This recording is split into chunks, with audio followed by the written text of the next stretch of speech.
Alright, here's something else new from Tasha's Cauldron of Everything. Under the Fighter class, we have something called the Rune Knight.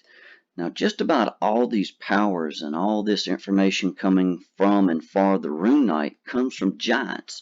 So notice right here in this first picture they show this half-orc. Well, that's kind of the closest, or one of the closest things we have as far as one of your character classes. So that just screams background story for something such as this right here.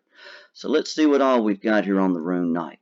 So it tells us here, Rune Knights enhance their martial prowess using the supernatural power of runes, an ancient practice that originated with giants right there. Rune cutters can be found among any family of giants, and you likely learned your methods first or second hand from a mystical artisan. Whether you found the giant's work carved into a hill or cave, learned of the runes from a sage, or met the giant in person, you studied the giant's craft and learned how to apply magic runes to empower your equipment. So evidently this is how one way the giants were so powerful. And this has been passed on. So they mention here bonus proficiencies, third level Rune Knight feature. You gain proficiency with Smith's tools and you learn to speak, read, and write giant. Alright, could be handy. Then next here they have Rune Carver. Third level Rune Knight feature. You can use magic runes to enhance your gear. You learn 2 runes of your choice from among the runes described below. We're going to look at those next. And each time you gain a level in this class, you can replace one rune you know with a different one from this feature. When you reach certain levels in this class, you learn additional runes as shown in the runes known table. So if you look right here, fighter level 3, 2 runes. At 7 you have 3, at 10 you have 4, and at 15 you have 5. Whenever you finish a long rest, you can touch a number of objects equal to the number of runes you know, and you inscribe a different rune onto each of the objects. To be eligible, an object must be a weapon, suit of armor, shield, piece of jewelry, or something else you can wear or hold in a hand. So that's going to be a lot of things, pretty much anything you could wear or hold in a hand. Your rune remains on an object until you finish a long rest, and an object can bear only one of your runes at a time. The following runes are available to you when you learn a rune. If a rune has a level requirement, which we'll see a couple of them do, you must be at least that level in this class to learn the runes. Notice it's this class, not just in general. If a rune requires a saving throw, your rune magic save DC equals 8 plus your proficiency bonus plus your con modifier. Of course, for a fighter, con modifier should be good. So the first rune mentioned right here is a cloud rune. And notice how they tie each one of these runes to a different group of giants. So the cloud rune, this rune emulates the deceptive magic used by some cloud giants. While wearing or carrying an object inscribed with this rune, you have advantage on dexterity sleight of hand checks and charisma deception checks. So it gives you a couple of checks advantages there. In addition, when you are a creature you can see within 30 feet of you is hit by an attack roll, you can use your reaction to invoke the rune and choose a different creature within 30 feet of you other than the attacker. The chosen creature becomes the target of the attack using the same roll. This magic can transfer the attack's efforts regardless of the attack's range. Once you invoke this rune, you can't do so again until you finish a short or long rest. So look at that. You are a creature you can see. If you're hit by an attack roll, say you know it's a bad hit, maybe you get the damage read already, you choose a different attacker. So it can't be the one made the attack, but basically you just throw anybody else you want in front of the weapon. That's a good one for the cloud rune. Number 2 here, fire rune. This rune's magic channels the masterful craftsmanship of great smiths. While wearing or carrying an object inscribed with this rune, your proficiency bonus is doubled for an ability check you make that uses your proficiency with a tool. So pretty good for your tools there. In addition, when you hit a creature with an attack using a weapon, you can invoke the rune to summon fiery shackles. Now these are some good shackles right here. The target takes an extra 2d6 fire damage, and it must succeed on a strength saving throw or be restrained for 1 whole minute. While restrained by the shackles, the target takes 2d6 fire damage at the start of each of its turns. So this is not just a one-time thing.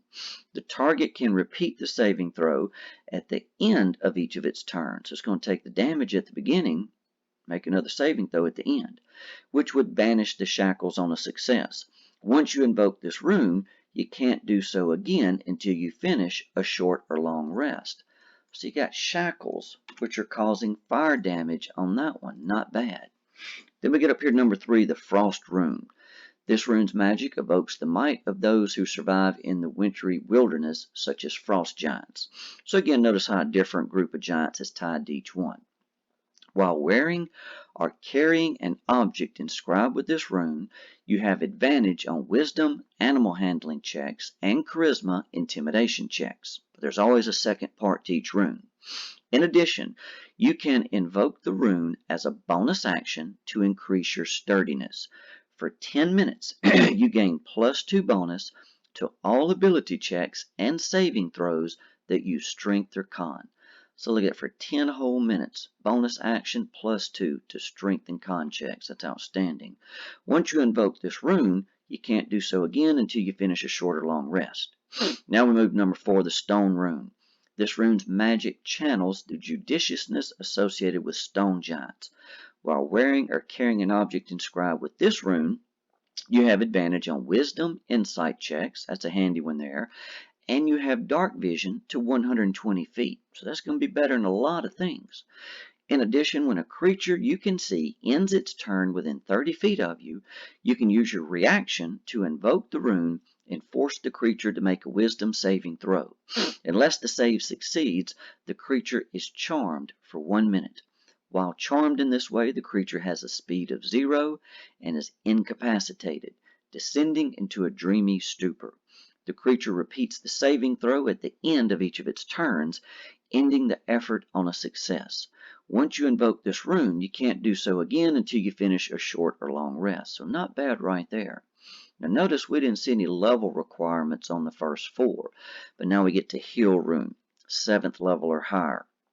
This rune's magic bestows a resilience reminiscent of a hill giant. While wearing or carrying an object that bears this rune, you have advantage on saving throws against being poisoned, and you have resistance against poison damage. There's a lot of poison in the game. It's pretty good. In addition, you can invoke the rune as a bonus action, gaining resistance, look at that, to bludgeoning, piercing, and slashing damage for 1 minute. Nice. Once you invoke this rune, can't do so again till a short or long rest just like the others. So that was the Heal Rune. That may be the best one yet. Then I got number 6, the Storm Rune. This one again requires somebody to be 7th level or higher in this category. Using this rune, you can glimpse the future like a storm giant seer. While wearing or carrying an object inscribed with this rune, you have advantage on intelligence arcana checks, and you can't be surprised as long as you aren't incapacitated. In addition, you can invoke the rune as a bonus action, those are always nice, to enter a prophetic state for 1 minute or until you're incapacitated. So until the state ends through that minute, when you or another creature you can see within 60 feet of you makes an attack roll, saving throw, or an ability check, you can use your reaction to cause the roll to have advantage or disadvantage. Now, how nice is that? So for an ally, you give an advantage on attack roll, saving throw, or ability check. And then, of course, for something you're fighting, give them disadvantage. You get the best of both worlds. Once you invoke this rune, you can't do so again until you finish a short or long rest. Another very good one right there. So now, at this point, we're still just at level 3, and they mention here Giant's Might. You have learned how to imbue yourself with the might of giants. As a bonus action, you magically gain the following benefits, which last for 1 minute. If you're smaller than large, you become large. Look at you get bigger, along with anything you're wearing. If you lack the room to become large, your size doesn't change. Second here, if you have advantage on strength checks, you do have advantage on strength checks and strength saving throws. You get large and advantage on strength checks and strength saving throws. And then once on each of your turns, one of your attacks with a weapon or an unarmed strike can deal an extra 1d6 to a target on a hit. So very good. Something great to have at 3rd level. You can use this proficiency a number of times equal to your proficiency bonus, and you regain all expended uses after a long rest. So next at level 7, they have Rune Knight feature, Runic Shield. You learn to invoke your rune magic to protect your allies.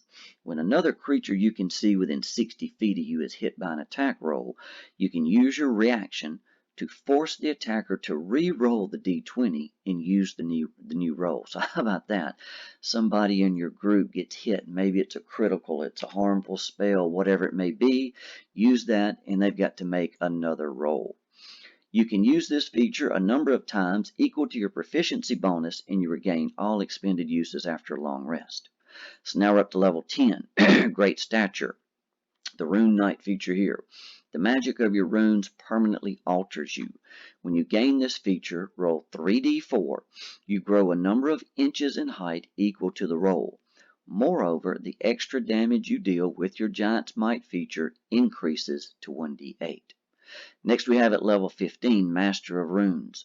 You can invoke each rune you know from your Rune Carver feature twice rather than once, and you regain all expended uses when you finish a short or long rest. And then lastly we have 18th level, Runic Juggernaut. You learn how to amplify your rune-powered transformation. As a result, the extra damage you deal with the Giant's Might feature increases to 1d10. Moreover, when you use that feature, your size can increase to huge. How about that? And while you're at that size, your reach increases by 5 feet. So not often you see somebody getting to transform into something that big right there. So this has some great abilities inside of it.